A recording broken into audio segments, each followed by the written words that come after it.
Many Jews today feel the need for a Jewish renaissance. People are searching for a more vital and authentic mode of Jewish expression, and more than ever we need to shift not only physically but spiritually out of exile mode. This is Torah Nation TV from Jerusalem, and we are speaking with the head of Machon Shilo, Rabbi David Bar-Hayim. Shalom, Rabbi Bar-Hayim. Shalom. The rabbi is known for having taken a strong stand in opposing the Shalit deal, namely the agreement by the Netanyahu government to release more than 1,000 Arab terrorists in exchange for captive Israeli soldier Gilad Shalit. At the time, there were those who could not understand the rabbi's position. Does the rabbi have any additional comments in light of recent events?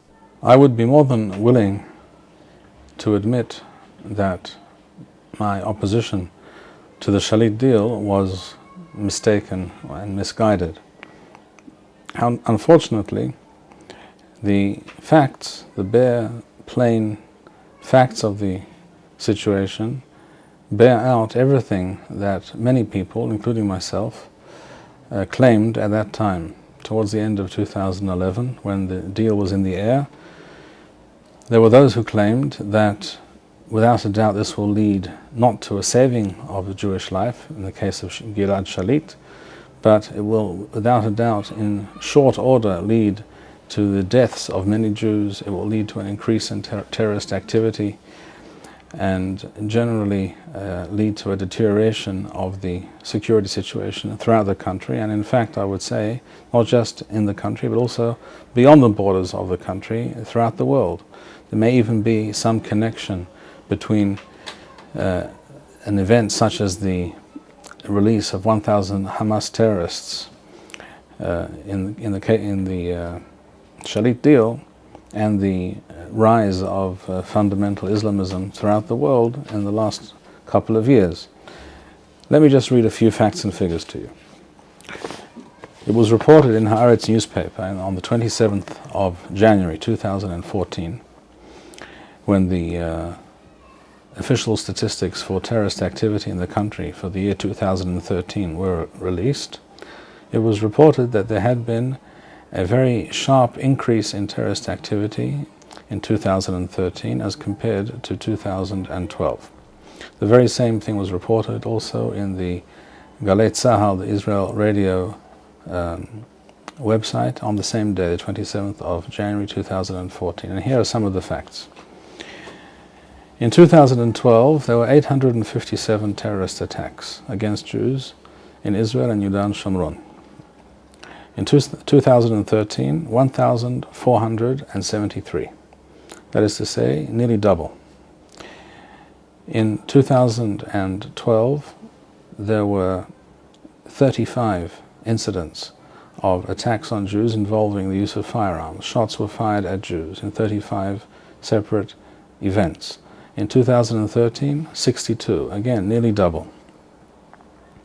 Keep in mind that the Shalit deal was done at the very end of 2011, and therefore one could not expect to immediately feel the results and the repercussions until the end of 2012 or the beginning of 2013. And this is in fact exactly what we saw.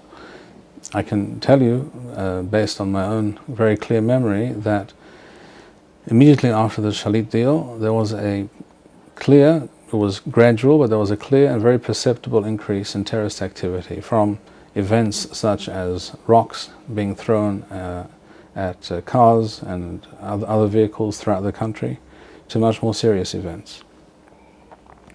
It was also reported that in 2013, 187 terrorist plots, terrorist attacks that were in the making were foiled, and of those, 50 involved planned hijackings and kidnappings of Israelis. It was also announced at that time, in January, that 50% of the terrorists, Hamas terrorists released in the Shalit deal, are known for a fact to have returned to terrorist activity. This was all, of course, before the recent terrible event in which 3 Israeli Jewish teenage boys were kidnapped. As a result of that kidnapping, we were informed just the other day on the radio news by official government agencies that since the Shalit deal, 133 of those terrorists that were released at that time have been recaptured and returned to jail. This figure may have, in fact, have gone up since then. These figures are 2 days old. 76 of those 133 were already recaptured and reinterred before the current ongoing security operation to hopefully find those kidnapped boys, and 57 were arrested since that time. That's just therefore in the last 10 days. It was also announced just a few days ago that the person responsible for shooting and killing police officer Baruch Mizrahi, who was driving with his family on Erev Pesach a few hours before the Seder to the home of a relative to celebrate the Seder, the Passover Seder. The murderer of this police officer was an Arab by the name of Ziad Awad. Ziad Awad was released in the Shalit prisoner exchange deal. Therefore, the facts and figures speak for themselves. The number of people killed and injured, kidnapped, etc., since that time has been on a constant rise. And not only that, the reality on the ground has been that the so-called Palestinian Authority has been weakened by the Shalit deal, which strengthened the Hamas and has increased the support for the Hamas amongst the Arabs. This is the result of the great wisdom and foresight of our Prime Minister Benjamin Netanyahu, who must be considered culpable for all of these repercussions.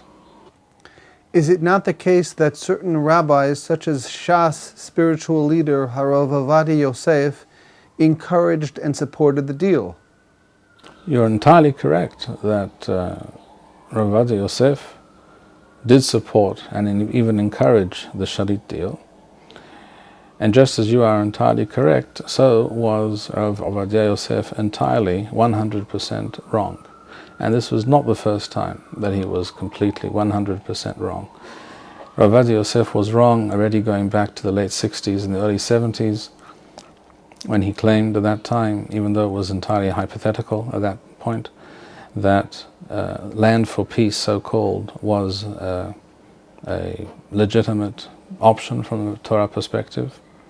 His claim, of course, that it would lead to pikuach nefesh, the saving of Jewish life, which we all know is laughable, or it would be laughable if it wasn't so tragic.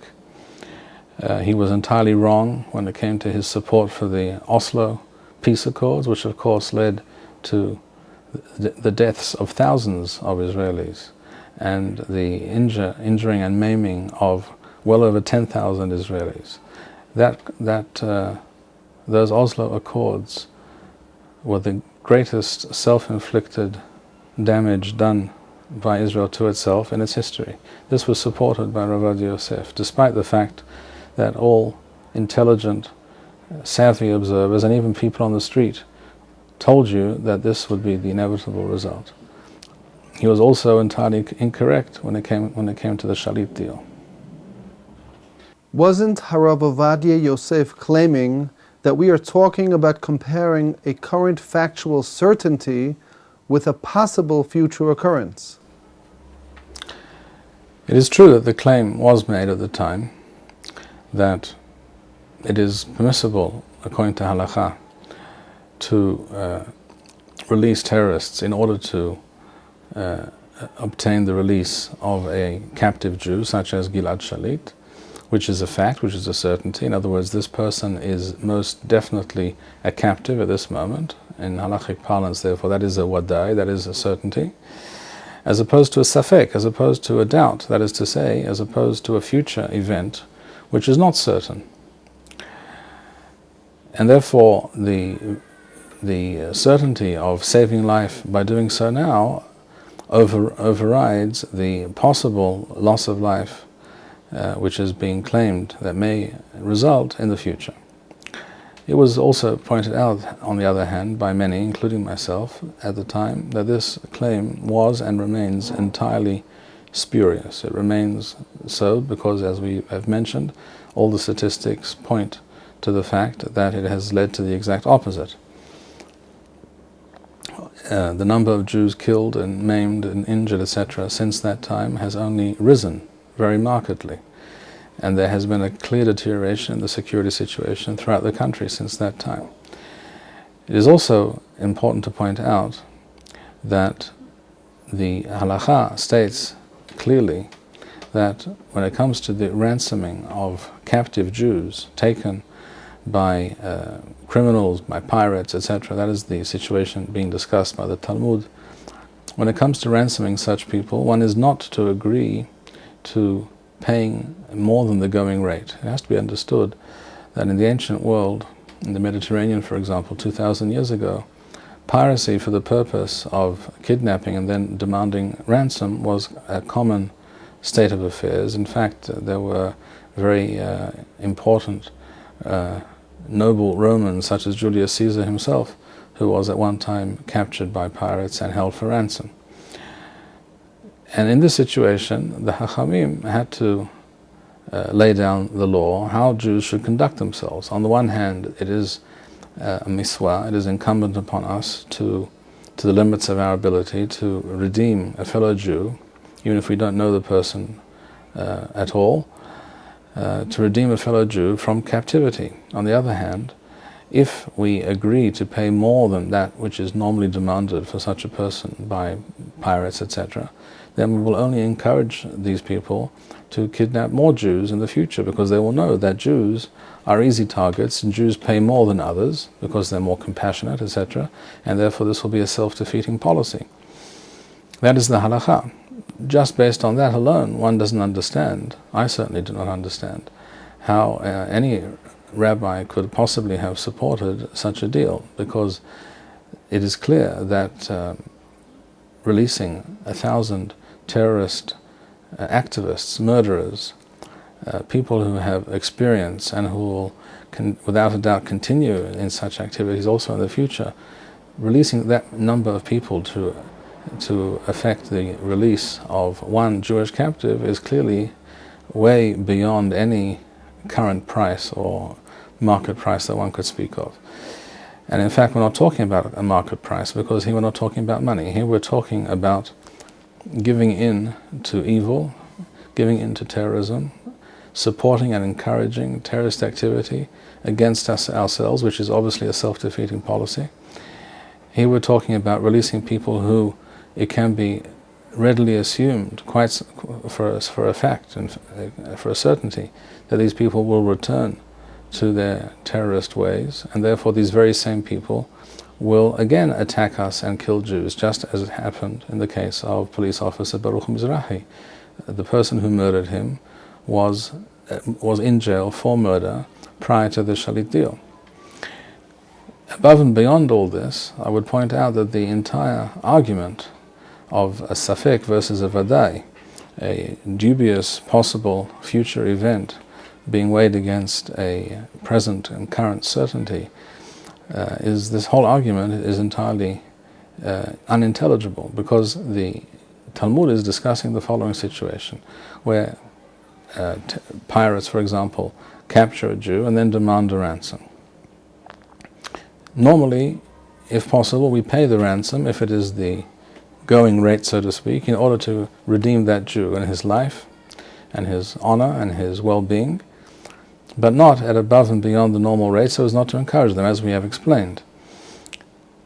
But it is all obvious that no one can claim that it is 100% scientific certainty that there will be such future kidnappings.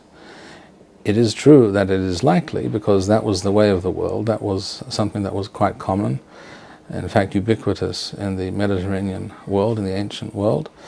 And therefore the Chachamim assumed that this was something that would certainly happen at some point in the future, and therefore they did not want to encourage They do not want to give incentives to such people to capture specifically Jews and to demand a high ransom.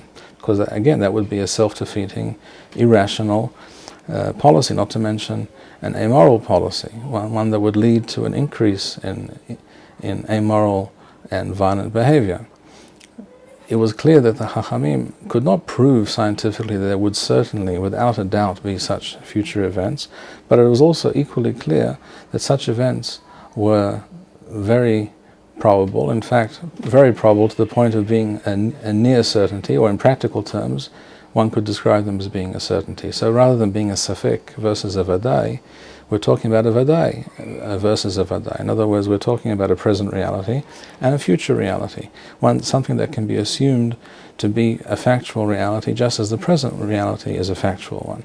And therefore the entire argument is entirely spurious and can only lead to encouraging our enemies to continue in their murderous and immoral activities against the Jewish people. And it is to be regretted that any rabbi, particularly a famous, well-known rabbi, could have lent his name and his support, and in fact even have encouraged such a misguided and disastrous policy. Thank you, Rabbi Bar-Hayim. We would like to encourage our viewers to share these videos with friends and send in your responses. We would also like to suggest the following opportunity to our viewers.